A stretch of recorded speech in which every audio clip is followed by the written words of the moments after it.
Hari ini ada orang yang terbujur di ruang ICU, tidak bisa berwudu, tidak dapat duduk. Mau bertayamum pun mesti ditayamumkan orang lain. Padahal kemarin dia adalah orang yang gagah perkasa dengan harta dan kekuasaannya. Tapi begitulah hidup. Semuanya serba tiba-tiba dan tanpa diduga dia datang. Senang dan susah, sakit dan sehat, hidup dan mati dalam kuasa Allah Subhanahu wa ta'ala. Menetes air mata menyesal, namun yang lalu tak dapat diulang kembali. Sayup-sayup suara azan dari menara masjid menembus lubang-lubang angin di celah jendela. Air mata penyesalan masih ada, alhamdulillah. Masih diberikan Allah Subhanahu wa ta'ala sakit. Bagaimana dengan yang mati mendadak secara tiba-tiba melangkah keluar dari rumah, bukan dengan kata bismillah, tidak pula bismillah tawakkaltu 'ala Allah wala haula wala quwata illa billah, tapi dalam perbuatan maksiat dan dosa. Kematian datang tiba-tiba.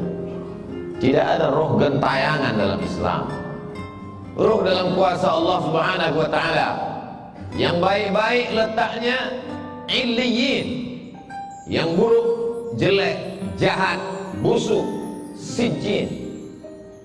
Tidak ada satupun manusia yang bisa memanggil, mengundang, mendatangkan roh manusia. Tapi tradisi ini sudah lama berlangsung. Ketika Syekh Muhammad Abduh dalam masa pelariannya ke Paris, Prancis, bersama tokoh Islam yang terusir dari Mesir, Jamaluddin Al-Afghani. Mereka juga punya tradisi di sana menghadirkan roh, dan Syekh Muhammad Abduh diundang dalam acara itu. Kata Syekh Muhammad Abduh, kalau memang betul kalian bisa menghadirkan roh, tolonglah undang roh Nabi Isa alaihissalam, karena aku ingin bertanya kepadanya, apakah dia mati disalib atau bagaimana keadaan yang sebenarnya. Apa jawab mereka? Ini roh istimewa yang tak dapat dijemput dan diundang oleh siapapun. Undanglah roh Nabi Muhammad SAW, karena aku ingin bertanya tentang hadis-hadis. Aku ragu apakah ini hadis sahih atau hadis dhaif. Kata mereka, ini roh spesial. Itu hanyalah silat lidah belaka. Roh dalam kuasa Allah Subhanahu wa ta'ala. Lalu kalau ada yang bisa mendatangkan roh sesungguhnya, siapa yang berkata itu? Mengapa suaranya mirip? Mengapa dia tahu lokasi tempat kejadian peristiwa per pekan, per hari, per jam, per detik? Karena sesungguhnya manusia lahir dia didampingi oleh jin yang disebut dengan qarin. Ya'shu an dzikrir rahman, siapa yang tidak berzikir mengingat Allah, nuqayyid lahu syaitanan fahuwa lahu qarin, maka kami akan ikatkan ke tubuhnya syaitan, dan syaitan itu menjadi fahuwa lahu qarin, yang senantiasa bersama dengan dia. Itulah mengapa kita pagi membaca wirid Al-Fatihah, Qul huwallah, Qul a'udzu bil falaq, Qul a'udzu birabbin nas, pangkal Al-Baqarah, ayat kursi, ujung Al-Baqarah. Para mursyid tarekat Naqsyabandiyah, Syadziliyah, Al-Khalwatiyah, Al-Qadiriyah memilih wirid-wirid tertentu, diajarkan dan diamalkan murid supaya terselamat dari godaan jin, syaitan. Tapi kemudian ada orang yang berkawan, berteman dengan setan, dia panggil setan, lalu kemudian setan itu berkata, akulah si fulan, suaranya mirip, tahu berbagai peristiwa yang pernah terjadi dalam kehidupannya. Sesungguhnya itu adalah setan memanggil setan. Islam mengajarkan roh dalam genggaman qudrat, iradat, kuasa Allah Subhanahu wa ta'ala. Ada masanya roh itu ditiupkan kembali ke dalam jasad untuk merasakan azab kubur dan nikmat kubur. maka kita mendoakan mereka, Allahumma ja'al qabrahu raudhatan min riyadhil jinan, jadikanlah kuburnya salah satu dari taman-taman surga.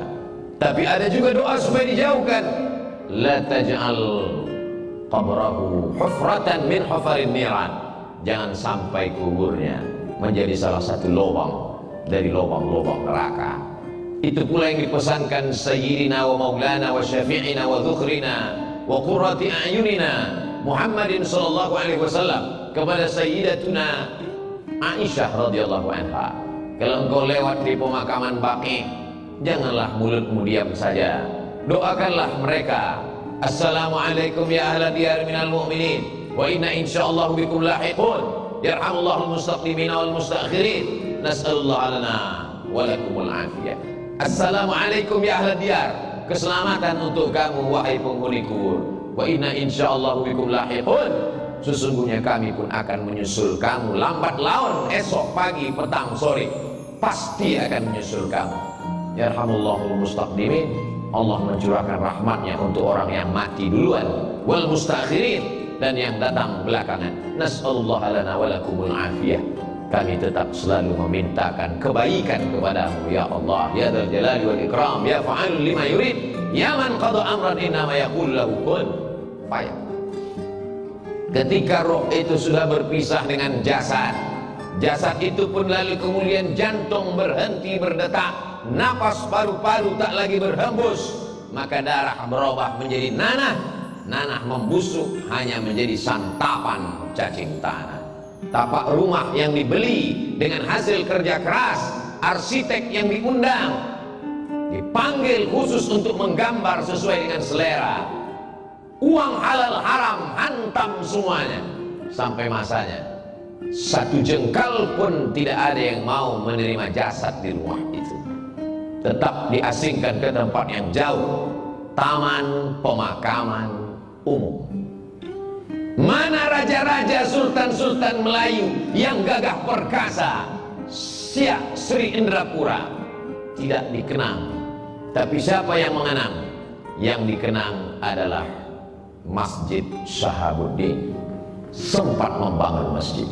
Itulah mengapa para ulama, para alim ulama mengingatkan para zu'ama, penguasa, untuk membangun masjid. Karena ketika ruh sudah berpindah ke alam barzakh, barzakh artinya pemisah, dia tidak disebut dengan dunia karena orangnya sudah mati meninggalkan dunia. Dia tidak disebut dengan akhirat karena alam masih terkembang, dunia belum kiamat. Pemisah antara dunia dengan akhirat, dia adalah alam barzakh. Mana bupati, gubernur dan wali kota, semuanya selesai dalam 2 periode, mati menghadap Allah.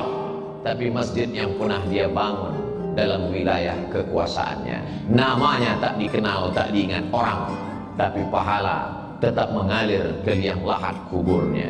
Ketika kekuasaan masih ada di ujung tangan, tanda tangan masih berlaku, tolonglah agama Allah, karena semuanya hanya sekedar mimpi belaka. An-nasu niyam, manusia ini semuanya tertidur. Falamma matu, ketika mereka mati, intabahu, barulah mereka tersadar, terbangun dari tidur yang panjang, lelap sampai mengigau. Ternyata hanya mimpi jadi orang kaya, mimpi menjadi penguasa, mimpi menjadi orang yang dipuja-puja. Ketika kematian datang, semuanya tinggal baju besar, kemewahan dan kemegahan, harta benda kendaraan. Sedetik setelah kematian, dia mulai dibagi-bagi, dipotong-potong, dicabik-cabik oleh ahli waris.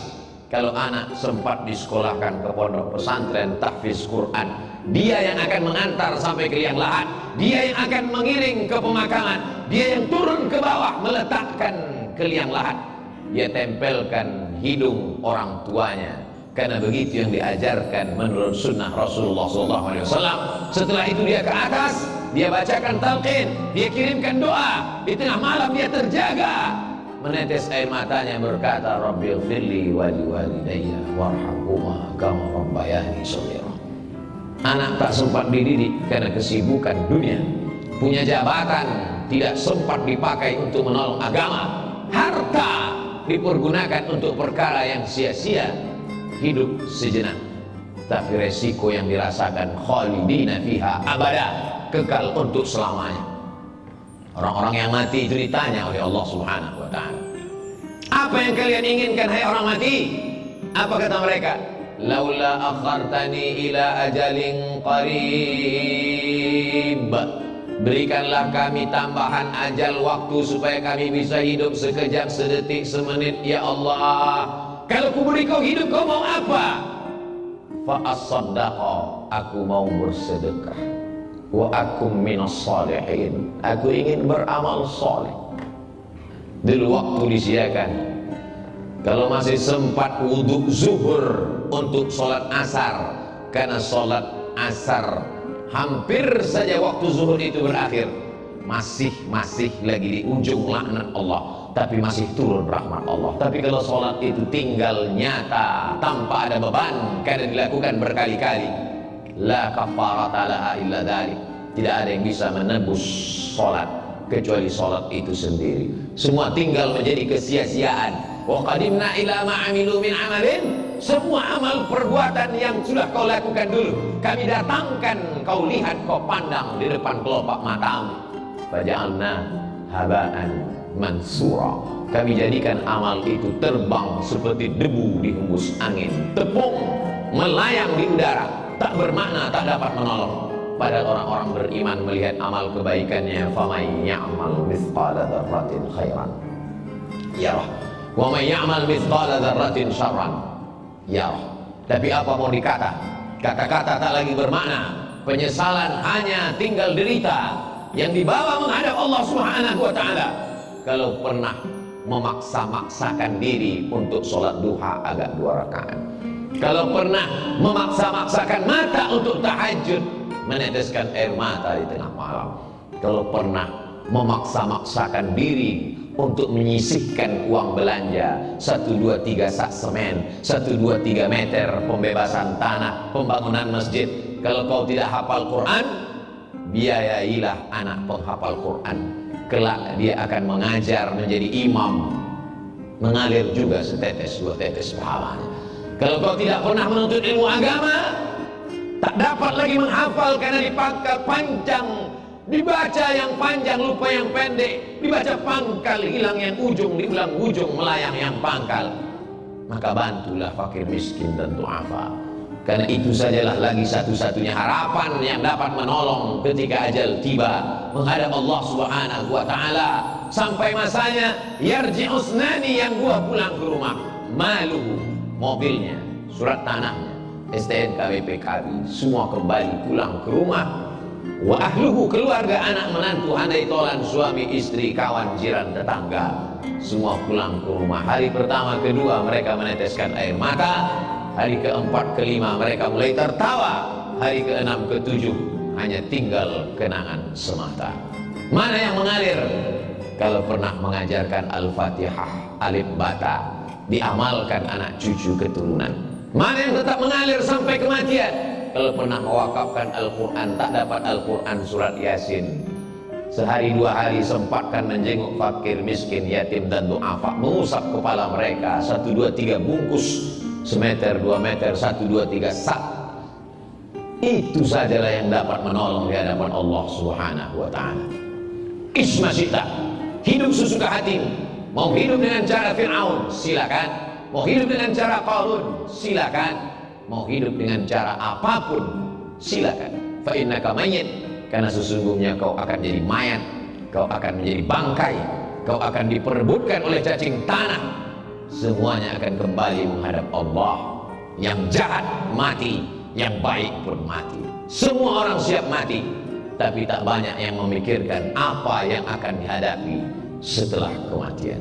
Barakallahu li wa lakum fil Qur'anil azim, wa nafa'ani wa iyyakum bima fihi minal ayati wadh-dhikril hakim, wa taqabbala minni wa minkum tilawatahu innahu huwal ghafurur rahim.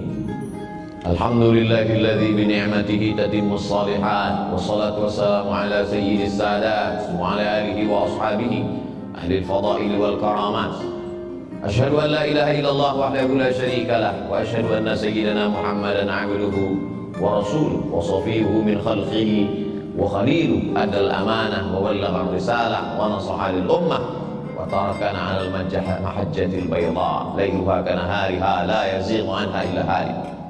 قال الله تعالى في القرآن العظيم وهو أصدق القائلين: أعوذ بالله من الشيطان الرجيم، بسم الله الرحمن الرحيم، والعصر إن الإنسان لفي خسر إلا الذين آمنوا وعملوا الصالحات وتواصوا بالحق وتواصوا بالصبر. وقال تعالى في آية أخرى: إن الله وملائكته يصلون على النبي يا أيها الذين آمنوا صلوا عليه وسلموا تسليما. اللهم اغفر للمسلمين والمسلمات والمؤمنين والمؤمنات الأحياء منهم والأموات برحمتك يا أرحم الراحمين. اللهم انصر إخواننا المجاهدين المستضعفين في فلسطين وفي رهينها وفي كل مكان من مشارق الأرض إلى مغاربها. اللهم أعز الإسلام والمسلمين واخذل الكفرة والمشركين ودمر أعداءك أعداء الدين. اللهم ارفع عنا الغلاء والوباء والفحشاء والربا والزنا والمنكر والسيوف المختلفة والشدائد والمحن ما ظهر منها وما بطن من بلدنا هذا خاصة ومن بلدان المسلمين عامة. عباد الله، أوصيكم ونفسي بتقوى الله وطاعته فقد فاز المتقون. إن الله يأمر بالعدل والإحسان وإيتاء ذي القربى وينهى عن الفحشاء والمنكر والبغي يعظكم لعلكم تذكرون. فاذكروا الله العظيم يذكركم واسألوه من فضله يعطكم ولذكر الله أكبر والله يعلم ما تصنعون.